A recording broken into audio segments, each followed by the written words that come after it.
ఇన్‌స్టాలో రీల్స్ పిచ్చి మనము ఆహ్, చూస్తానే ఉన్నాం రెగ్యులర్‌గా. ఒకప్పుడు టిక్‌టాక్ వచ్చినప్పుడు చాలామంది దానికి అడిక్ట్ అయితే, ఆ టిక్‌టాక్‌నే బ్యాన్ చేసింది ప్రభుత్వం. అండ్ ఇప్పటివరకు మళ్ళీ లేదు.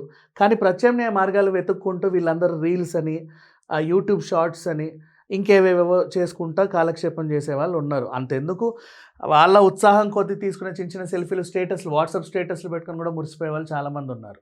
అయితే ఇన్‌స్టాలో తరచూ రీల్స్ చేసే వాళ్ళకి, ఆ రీల్స్‌ని చూసి ఎంజాయ్ చేసే కొంతమంది ఉంటారనమాట ఫాలోవర్స్. ఆ ఫాలోయింగ్ పెరుగుతా ఉంటే వీళ్ళని ఇన్‌స్టా ఇన్‌ఫ్లుయెన్సర్స్ అనే ఒక పేరు తగిలిచ్చేస్తారు. అంటే వీళ్ళకి ఒక 10,00,000 ఫాలోయింగ్ ఉందనుకుందాం ఫర్ ఎగ్జాంపుల్. వీళ్ళు ఏం చేసినా 10,00,000 మంది అటు టర్న్ అవుతారన్న ఉద్దేశ్యం. అంతకుమించి ఇంకేం లేదు. అయితే వీళ్ళని ఏం చేస్తారంటే చాలామంది వాళ్ళ వ్యాపార ప్రకటనల కోసం ఉపయోగించుకుంటా ఉంటారు. వీళ్ళు మన బట్టల షాప్‌కొచ్చి ఎంత బాగుందో చూడండి ఈ ప్యాంటు, ఈ షర్టు ఇక్కడ ఇంతే అని చెప్తారు. ఆ రీల్‌ని వాళ్ళు వైరల్ చేసుకుంటారు. నగల షాప్‌కెళ్ళేసి చూడండి, లేకపోతే ఇత్తడి సామాన్లో, లేకపోతే అదో, ఇదో పూజా సామాగ్రి వాటెవర్, ఈవెన్ సెలూన్స్ వీళ్ళెళ్లి కటింగులు చేసుకుంటూ కూడా రీల్స్ చేస్తే వాళ్ళని చూసి మనం అక్కడికెళ్ళాలి. వీళ్ళు మేకప్‌లు చేసుకుంటే మనం చూసి అక్కడికెళ్ళాలి. ఇలాంటి రీల్స్ చాలా చూసాం. అయితే ఒక గవర్నమెంట్ టీచర్ పేరు గౌతమి. ఖమ్మం జిల్లా మామిళ్ళగూడెం అనే ఒక చిన్న ప్రాంతానికి చెందినటువంటి ఆహ్, గవర్నమెంట్ స్కూల్ టీచర్ యాక్చువల్‌గా చెప్పాలి అంటే. ఈవిడ కూడా ఇన్‌స్టాలో రీల్స్ చేసే పిచ్చుంది ఎప్పటినుంచో.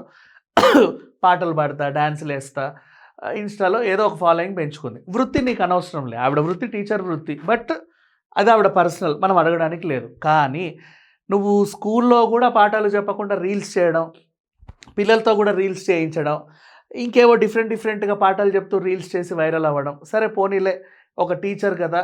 ఇట్లా అంటే ఇప్పుడు టీచర్స్ గూడా డిఫరెంట్‌గా పాఠాలు చెప్పుతూ జనాలకు అర్థమయ్యేలా చెప్తుంటే వాళ్ళు గూడా బాగా వైరల్ అవుతా ఉంటారు. ఇలా ఉండాలి టీచర్ అంటే అని జెప్పేసి. ఆ రకంగా వైరల్ అయ్యే వాళ్ళు ఉన్నారు. ఈవిడేం జేసింది, ఈవిడకున్న ఈ ఫాలోయింగ్‌ని ఉపయోగించుకుంటూ ఆల్రెడీ టీచరు అనర్గళంగా మాట్లాడుతుంది. చాలా బాగా జనాలకి రీచ్ అయ్యేలాగా పద్ధతిగా చెప్తుంది అని జెప్పేసి కొన్ని ప్రైవేట్ వాళ్ళు మా ప్రొడక్ట్‌ని ప్రమోట్ చేయండి అని వచ్చారు. ఆ ప్రొడక్ట్ ఏంటి అనేది ఇక్కడ విషయం. ఇదేంటంటే ఆ ఏరియాలో ఉన్నటువంటి ప్రైవేట్ స్కూల్స్ అంటే ఇప్పుడు ఎట్లా అకాడమిక్ ఇయర్ అయిపోయి మళ్ళీ ఇంకొక అకాడమిక్ ఇయర్ స్టార్ట్ అవుతుంది కాబట్టి చాలా స్కూల్‌లు గాని, కాలేజెస్ ఏంటంటే విద్యార్థులను ఆకర్షించే ప్రయత్నాల్లో ఉంటారు. అండ్ మీకు తెలీదు ఇట్లా సజెస్ట్ చేసినా కూడా కమిషన్స్ ఇస్తా ఉంటారు. ఇప్పుడు మనం ఏం చేయాలంటే, మన దగ్గర ఓ 10 మంది పిల్లలున్నారు. మీరందరూ కలిసి పలానా స్కూల్లోనే జాయిన్ అవ్వండి అని చెబితే, వాళ్ళ ఫీజులు ఎంతైతే ఉంటాయో దాంట్లో వీళ్ళకు 10%, 5% కమిషన్స్ ఎళ్తా ఉంటాయి. వీళ్ళ డ్యూటీ అదే. యూట్యూబ్ ఛానెల్స్ కానీ, ఎడ్యుకేషనల్ ఇన్‌స్టిట్యూట్ కానీ, అండ్ ఆన్‌లైన్‌లో ఎడ్యుకేషన్ గురించి ఎక్కువ మాట్లాడే వాళ్ళ చేత కూడా ఇలాంటి ప్రమోషన్స్ చేయించుకుంటా ఉంటారు. అయితే ఇక్కడ ఏమైంది, ఈవిడ పద్ధతిగానే ప్రమోట్ చేసింది. కాకపోతే ఇక్కడ చిక్కేంటంటే, గవర్నమెంట్ టీచర్ అయ్యుండి నువ్వు ప్రైవేట్ స్కూల్స్‌ని ఎలా ప్రమోట్ చేస్తావు? ఇది వీళ్ళ రూల్స్‌కి వ్యతిరేకం అనమాట. అంటే ఇప్పుడు చూడు, గవర్నమెంట్ స్కూల్‌లో చదవడానికి చాలామంది ముందుకు రారు ఫస్ట్ ఆఫ్ ఆల్. గవర్నమెంట్ చాలా వెసులుబాట్లు కల్పిస్తే తప్ప మీకు డబ్బులు ఇస్తాము, స్కాలర్‌షిప్‌లు ఇస్తాము, ఫ్రీగా యూనిఫార్మ్‌లు ఇస్తాము, బుక్కులు ఇస్తాం, బట్టలు ఇస్తామని బాగా ప్రచారం చేసుకొని, పద్ధతి గల టీచర్లను పెట్టుకొని ఉంటే తప్ప రారు. ఎందుకంటే గవర్నమెంట్ స్కూల్స్ గోడలు బాగోవు, వాష్‌రూమ్స్ బాగోవు, సరిగ్గా బల్లలుండవు. టీచర్లు గూడా పద్ధతిగా ఉండరు. ఎందుకంటే బయట ఒక రూమర్ ఉంది. ఆహ్, ఈ గవర్నమెంట్ జాబ్స్ వచ్చే అందరికి కూడా ఈవెన్ టీచర్స్ వాళ్ళకి కూడా అంటే సో అండ్ సో క్యాస్ట్ ప్రకారంగా కొన్ని రిజర్వేషన్స్ ఉంటాయి. వాళ్ళకి ఇన్ని మార్కులొస్తే చాలు పాస్ అయిపోతారు. మరి వాళ్ళే ఆ పాస్ మార్కులతో బయటకొచ్చిన తర్వాత వీళ్ళకేం నేర్పిస్తారు అని జనాల్లో ఒకటుంటది. బట్ అదేం మైండ్‌లో పెట్టుకోవద్దు.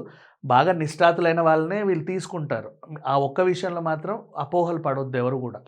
కాకపోతే వీళ్ళు ఎంతవరకు నేర్పుతారు పిల్లలకనేది కావాలి. వాళ్ళు చదవగలరు. కొంతమందేంటంటే చదవగలరు.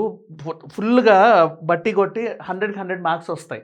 కానీ అర్థమయ్యేలా చెప్పలేరు.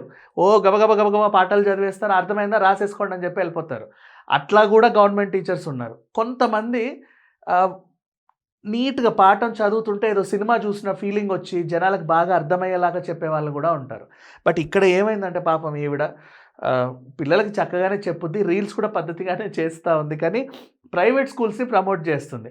ఇది ఎట్లా ఉంటుందంటే రేపటి రోజు అంటే డౌట్లు వస్తాయి. రేపటి రోజు మన గవర్నమెంట్ స్కూల్ పిల్లలకు కూడా వాళ్ళ పేరెంట్స్ని కలిసి ఎందుకండి ఈ స్కూల్ వేస్ట్, ఆ ప్రైవేట్ స్కూల్లో జాయిన్ అవ్వండి అని చెప్పి వాళ్ళ దగ్గర కూడా ఏమైనా కమిషన్లు తీసుకుంటుందా, ఏదేమైనా ఇది రూల్స్కి వ్యతిరేకం అని చెప్పి ఇవన్నీ రాష్ట్రకి సస్పెండ్ చేశారు.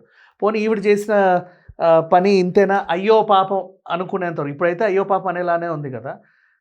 తన ఇన్స్టా చూస్తే మీకు అయ్యో పాపం అనిపించదు. ఎందుకంటే స్కూల్లో కూడా పిల్లలకు పాఠాలు చెప్పడం పక్కన పెట్టేసి రీల్స్ మీద ఎక్కువ ఫోకస్ పెట్టినట్టుగా ఉన్నాయన్నమాట అవన్నీ. సో గౌతమిని సస్పెండ్ చేయడం రూల్స్ ప్రకారంగా అయితే కరెక్టే. ఎందుకంటే ఇప్పుడు మన హోటల్లో చాలామందికి తెలుస్తుంది, ప్రైవేట్ వ్యవస్థల్లో కూడా ఉంటుంది. మన హోటల్లో జనాలందరూ తిన్న తర్వాత మిగిలింది అక్కడ పనిచేసే వాళ్ళు తింటారు. మన హోటల్లో పనిచేసేవాడు పక్క హోటల్లో ఫుడ్ తినేసి వస్తే ఎలా ఉంటుంది? ఇదే చాలామందికి ఇబ్బంది ఉంటుంది. ఇక్కడ బట్టల షాప్లో పనిచేసేవాడు ఇక్కడే బట్టలు కొనకుండా ఇంకెక్కడో బట్టలు కొనడం, పోనీ కొంటే పర్లేదు, దాన్ని ప్రమోట్ చేయడం. ఆ హోటల్ ఇక్కడ ఇడ్లీ చూడండి, చట్నీ చూడండి అని ఇంకో హోటల్ని ప్రమోట్ చేయడం, ఇక్కడ బట్టలు కొనండి అని చెప్పి ఇంకో బట్టల షాప్ ప్రమోట్ చేయడం, ఇక్కడే వస్తువులు కొనుక్కోండి ఇంకొకటి దాన్ని ప్రమోట్ చేయడం. వీళ్ళకి ఆగ్రహాన్ని తెప్పిస్తాయి, అది ప్రైవేట్ అయినా పబ్లిక్ అయినా. కాకపోతే ఇక్కడ ప్రాబ్లం ఏంటంటే చాలా కష్టపడి చదివి గవర్నమెంట్ ఉద్యోగం తెచ్చుకున్న తర్వాత బాధ్యతగా అంటే ఉండకుండా దాని చిన్న తప్పిదం వల్ల ఈ జాబ్ పోవడం అనేది అంటే ఇంకా ఏడుపు ఒకటే తక్కువ. ప్రజెంట్ సస్పెన్షన్లో ఉంది అంతే. సస్పెన్షన్ అంటే పూర్తిగా డిస్మిస్ చేశారని అర్థం కాదు. ఒక వార్నింగ్, ఓ 3 నెలలో 4 నెలలో సస్పెన్షన్లో ఉంటుంది. ఆ 3 నెలలు 4 నెలలు వీడికి జీతం రాదు. తర్వాత ఏ అధికారి దగ్గరికి వెళ్ళో సారీ అండి ఇంకెప్పుడు ఇలాంటివి చేయను అంటే మేబీ తర్వాత కూడా ఆవిడ విధుల్లో జాయిన్ అయ్యే అవకాశం అయితే ఉంది. Thank you so much.